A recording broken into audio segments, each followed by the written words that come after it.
Biafrans, good morning once again. Thank you for joining me. In this concluding part of the over 40 red flags of Ngozi Orabueze, we are going into the part 4 of the concluding part of that red flag of Ngozi Orabueze. We had part 1, part 2, part 3, and this is the last part.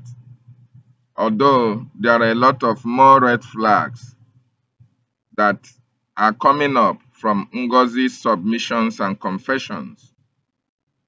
So this morning, I want to bring you the remaining 15 red flags, like I promised you 40 red flags of Ngozi Orabueze.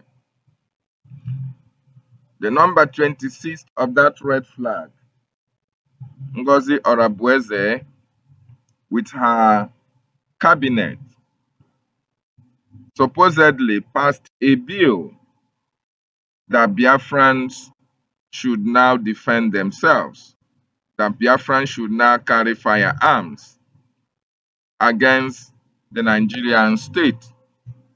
This is a call for war by Ngozi Orabueze. It now means that the Nigerian state can invade communities and kill people at will because, according to them, Ngozi have promoted a law that will give them the right to bear firearms.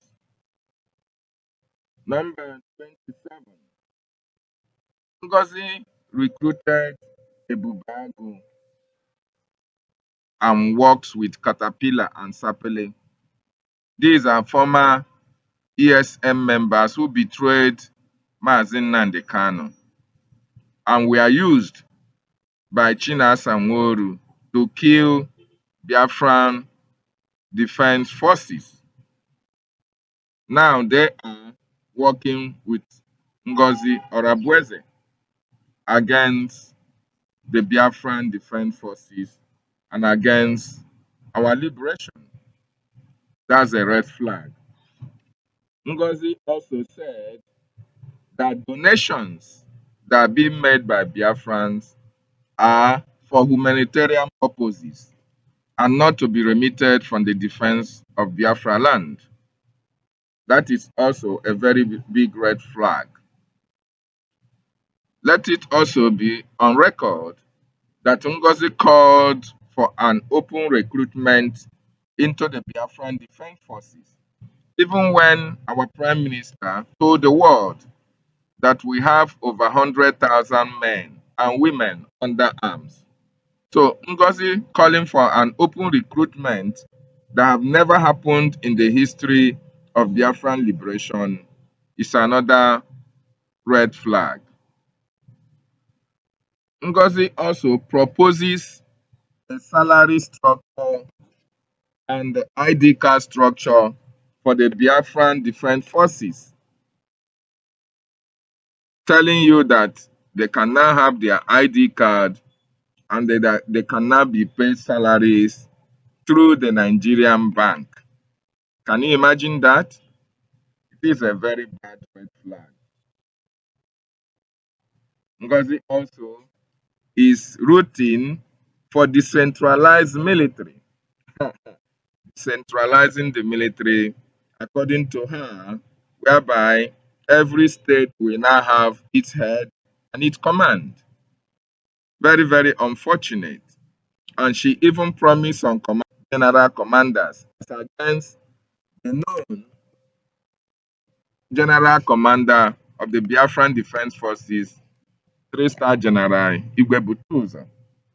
During her donations, have always advocated for open telephone numbers, emails, and names of Biafrans who are donating to her, saying that they now have a government and they should not be afraid of making their faces or making their information known to the general public. Ngozi also stated that the longer our Prime Minister stays in detention, the better for her to be able to complete her task. That on its own is a big red flag.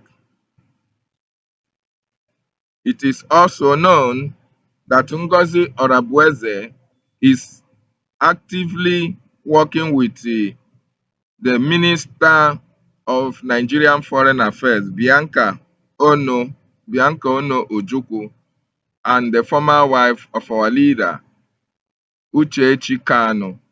These women are known for their sabotage against their husbands. These women are known for their hatred against Biafrans. And these are the women that Ngozi Orabueze is working with. It is a very big red flag. Ngozi also lied about being invited to the Trump inauguration ceremony on the 20th of January 2025, whereas she was never invited. She went online, filled a form that is online for everybody from the United States, and used it to deceive Biafrans, telling them that she was invited specifically for that inauguration. It was a lie. She was never invited because every state, every personnel that was invited had the invitation card ready for that convention, for that inauguration. And it was only our acting Prime Minister, Ogechukwu Nkere, the Ambazonia and the Eritrea, whom are being represented by the same lobbies, moral strategies that were invited for that Trump inauguration. And we also saw their invitation cards. Ngozi also instructed the Bubago recruits. She recruited the Bubago and instructed them not to attack any Fulani or Fulani settlement, but rather they can attack other people. They can as well attack Biafrans, but not to attack Fulanis. It boils to the fact that Ngozi have an affiliation with the Fulanis or the Islamic world. That is a red flag. Ngozi also was in Finland 2 weeks before the convention, and 2 weeks after the convention, Ngozi stayed back in Finland. And why one will wonder, somebody who resides in America, who works in America, what was she doing in Finland 2 weeks before the convention? Because the convention itself have an organizing committee. So what was Ngozi doing in Finland 2 weeks before the convention while the Prime Minister was being detained? And 2 weeks after the convention, when other delegates have departed back to their various destinations. So you have to ask Ngozi question. What was she doing in Finland after or before the convention? That was another red flag. Ngozi gave out the information of all the finance personnel in Biafra land, gave it out to the terrorist Nigerian state, and the terrorist Nigerian state now used those accounts, those information to confiscate their accounts and block their accounts in the Nigerian bank. That is a very big red flag. It also can be recalled that Ngozi Orabueze, all the Biafrans that she recruited or wanted to recruit into Ebubago, all these men and women were pied.